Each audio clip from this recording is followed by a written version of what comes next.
everyone, welcome to my YouTube channel. I am Shweta, a third year BSc Nursing student in Government Medical College Jalaun. आज की video में हम बात करने वाले हैं कि आपको केमिस्ट्री कैसे पढ़नी है अपने CNET एंट्रेंस एग्जाम के लिए। प्रीवियसली जो मैंने फिजिक्स के लिए वीडियो डाला था तो उसमें आप सब लोगों की यही सबसे ज़्यादा रिक्वेस्ट थी कि केमिस्ट्री के लिए भी वीडियो बनाओ। फाइनली आपका केमिस्ट्री के लिए वीडियो आ गया है। ठीक है, स्टार्ट करते हैं। सबसे पहले देखो, आप केमिस्ट्री को डिवाइड कर लो 3 पार्ट में। ऑलरेडी डिवाइडेड है बट आप इसको ऐसे ही पढ़ोगे तो ज़्यादा बेटर रहेगा। फिजिकल केमिस्ट्री, ऑर्गेनिक केमिस्ट्री और इनऑर्गेनिक केमिस्ट्री। अब इसमें भी आप एक डिवीज़न और कर सकते हो कि important topics, least important topics और नॉर्मल जो आपका सिलेबस है। ठीक है, ऐसा करने से क्या होगा कि आपका जो बर्डन है वो धीरे धीरे कम हो जाएगा, क्योंकि आप अगर पहले से जो इम्पॉर्टेंट टॉपिक्स हैं उनको आप पहले पढ़ लोगे, फिर आप मॉडरेट जो कम इम्पॉर्टेंट टॉपिक्स हैं उनको पढ़ लिया, फिर एक बार आपने सारा सिलेबस पढ़ लिया, तो इससे क्या होगा कि जो हाई वेटेज टॉपिक हैं वो आप एटलीस्ट पहले कवर कर चुके होगे, तो आपको उतनी ज़्यादा टेंशन नहीं रहेगी। ठीक है, तो आपने क्या किया, केमिस्ट्री को 3 पार्ट में डिवाइड कर लिया। उसमें भी आपने 2 टाइप के डिवीज़न करे हैं। पहला आपका जो आपने उसको फिजिकल, ऑर्गेनिक और इनऑर्गेनिक के बेसिस पे किया है। दूसरा आपने उसको important topics, least important topics और पूरा सिलेबस, इस तरीके से आपने उसको डिवाइड कर लिया। अब हम बात कर रहे हैं कि आपको फिजिकल केमिस्ट्री कैसे पढ़नी है। तो फिजिकल केमिस्ट्री में आपको क्या करना है, देखो सबसे इम्पॉर्टेंट चीज़ जो है फिजिकल केमिस्ट्री में वो है फॉर्मूला।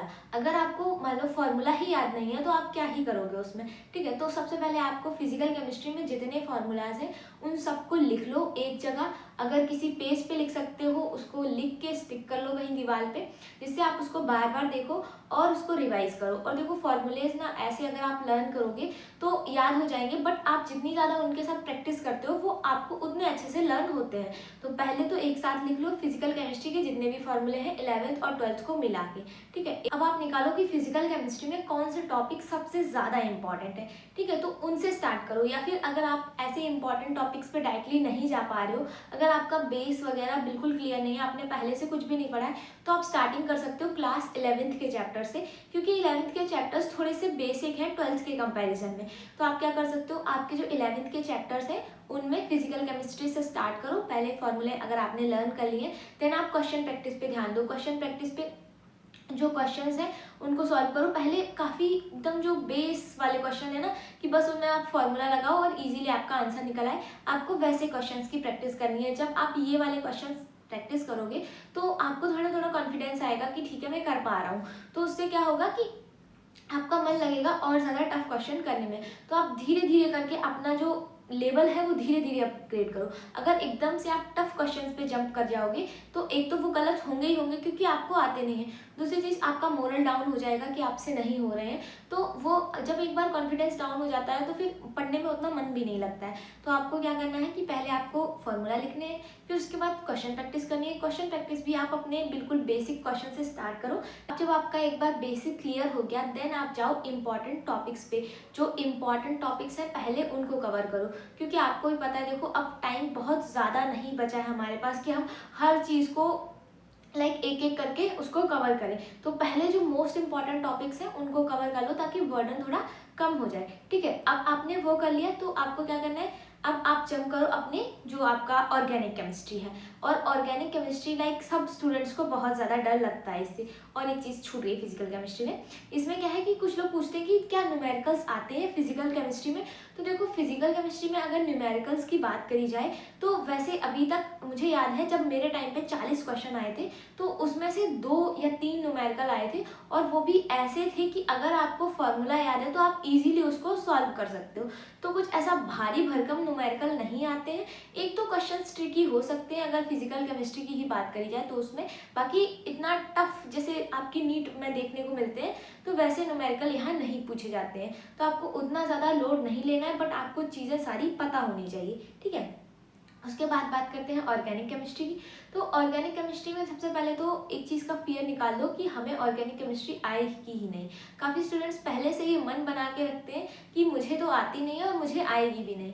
तो ऐसा नहीं है, अगर आप प्रैक्टिस करोगे, अगर आप कोशिश करोगे तो आपको आ जाएगी। ऑर्गेनिक केमिस्ट्री में क्या पढ़ना है आपको, ऑर्गेनिक केमिस्ट्री में सबसे पहले तो आप एक चीज़ याद रखो, आपको जितने भी एलिमेंट्स हैं, ठीक है, जितने भी का मतलब आप 30 तक याद कर लो, वो मैक्सिमम है।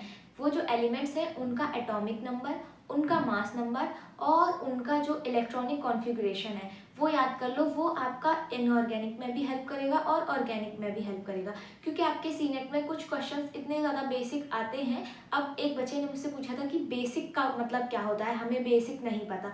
तो बेसिक का मतलब जो आधार है, जो मूलभूत है, जिसकी जो चीज़ सबसे ज़्यादा ईजी है, वो आप समझ सकते हो बेसिक। ठीक है, तो उसमें क्या है कि अगर आपको ये सारी चीज़ें लाइक पता रहती हैं तो वो काफ़ी ज़्यादा हेल्प करती हैं। लाइक जैसे क्वेश्चन आ जाता है आपके सी नेट में कि एटॉमिक नंबर दिया हुआ है आपको, ठीक है, और उसमें आपको पूछा गया या फिर आपको इलेक्ट्रॉन्स का नंबर दे दिया जाएगा और इसमें पूछा जाएगा कि आप इसमें प्रोटॉन नंबर निकाल के बताओ कितना होगा, या फिर पूछ देंगे उसमें कि जो पर्टिकुलर एटम दिया है उसका एटॉमिक मास क्या होगा। तो इस टाइप के क्वेश्चंस आपके सीनेट में पूछे जाते हैं। ठीक है, तो आपको सारे एलिमेंट्स का 30 तक आपको एटॉमिक नंबर, मास नंबर और उनका इलेक्ट्रॉनिक कॉन्फ़िगरेशन याद कर लेना है। उसके बाद आपको जो ऑर्गेनिक केमिस्ट्री है उसमें क्या पढ़ना है, उसमें आपको पढ़नी है IUPAC नेमिंग।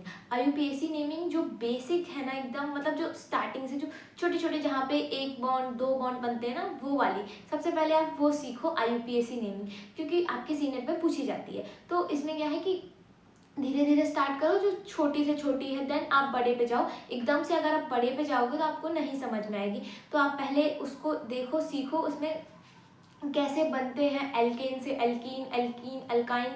तो ये सारी चीज़ें आपको देखनी है, पहले आप देखो धीरे धीरे बेसिक से आप कैसे उसको जा सकते हो एडवांस पे। डायरेक्ट एडवांस पे जंप करने की ज़रूरत नहीं है। ठीक है, और इसमें क्या है, इसमें एक क्वेश्चन मतलब एक टॉपिक जो है सिग्मा बॉन्ड और पाई बॉन्ड, वो इसी में आता है शायद। तो वो भी आपको देखना है कि आप कैसे नंबर ऑफ बॉन्ड निकालोगे, क्योंकि ये वाला क्वेश्चन भी आया हुआ है, मुझे अभी याद आ गया तो मैं बता रही हूँ।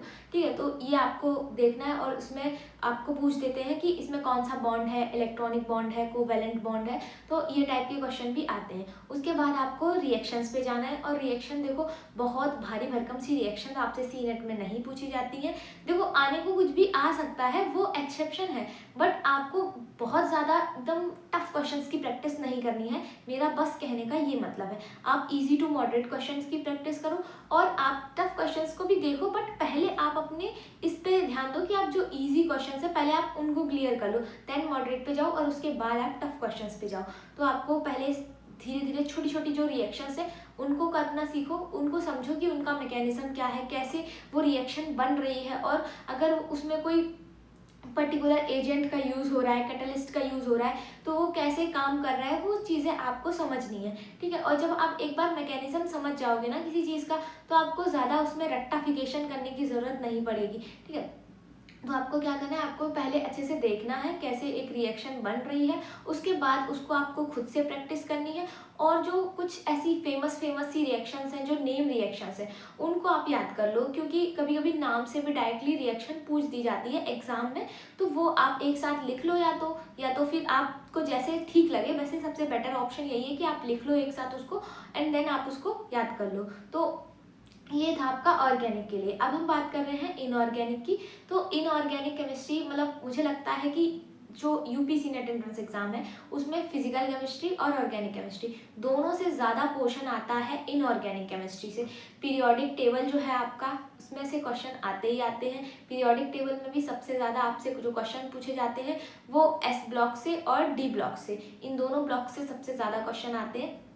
तो ये जो ब्लॉक्स हैं इनमें कौन कौन से एलिमेंट्स आ रहे हैं, उनकी क्या क्या प्रॉपर्टीज़ हैं, वो आपको अच्छे से याद करनी है। पीरियोडिक टेबल आप बहुत अच्छे से लर्न कर लेना। ठीक है, स्पेसिफिक जो क्वालिटीज़ हैं किसी भी एलिमेंट्स की, क्वांटिटी कितनी यूज़ हो रही है किसी रिएक्शन में, वो सारी चीज़ें आपको पता होनी चाहिए। और इसको याद करने के लिए निमोनिक्स बनाने हैं, डेली रिवाइज करना है। ठीक है, तो यही सब है। बाकी केमिस्ट्री देखो इतना टफ नहीं है जितना आपने इसको समझ रखा है। आप अगर डेली सारी चीज़ें कवर करते हो, रिवाइज करते हो, क्वेश्चन प्रैक्टिस करते हो, और सबसे इम्पॉर्टेंट क्वेश्चन प्रैक्टिस के बाद जो गलतियाँ होती हैं उनको एनालाइज करते हो कि आपसे कहाँ गलती हो रही है, आपको वो टॉपिक आ नहीं रहा था इसलिए गलत किया, या फिर ओवर कॉन्फिडेंस में गलत किया, या फिर उस क्वेश्चन को गलत करने के पीछे पर्टिकुलरली क्या रीज़न था। वो आपको जब पता चल जाता है तो आपकी लर्निंग की कैपेसिटी है वो भी बढ़ जाती है, एंड आप चीज़ों को ज़्यादा अच्छे से इम्प्रूव कर पाते हो। तो आपको क्वेश्चन प्रैक्टिस डेली करनी है, रिवाइज भी डेली करना है, और कुछ ना कुछ डेली नया पढ़ना भी है।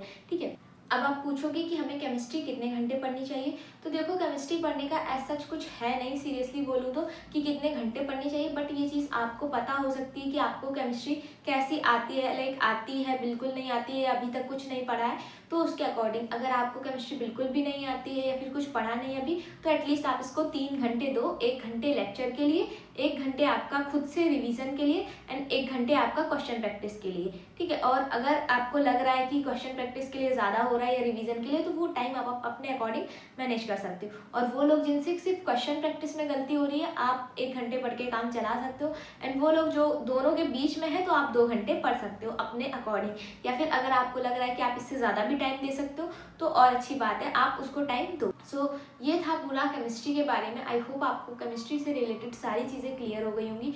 कोई भी चीज़ में डाउट है अभी भी, तो आप पूछ सकते हो। और अगर ये वीडियो पसंद आई हो तो प्लीज़ वीडियो को लाइक कर देना, चैनल पर नए हो तो सब्सक्राइब कर लो। मिलते हैं नेक्स्ट वीडियो में, बाय बाय।